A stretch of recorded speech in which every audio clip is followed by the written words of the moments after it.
tous les exploits d'Hercule lui sont imposés par le roi Eurysthée, mais c'est Héra, la jalouse femme de Zeus, qui est derrière tout ça.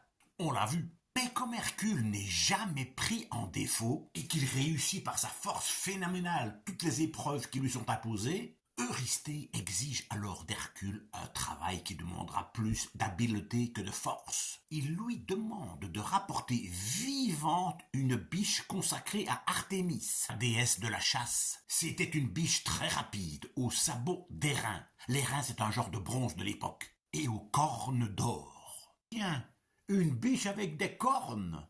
Jamais vu ça, moi. On va dire que c'était une biche très particulière. Hercule se lance à la poursuite de l'animal à travers toute la Grèce et même tous les Balkans. Il court même jusque chez les Hyperboréens. C'était un peuple vivant à l'extrême nord. Scandinave, sibérien. Il lui faudra un an. Un an de course. Tu parles d'un marathon. Pour qu'Hercule rattrape la bête et lui décoche une flèche en plein dans le tendon de la cuisse, sans faire couler la moindre goutte de sang.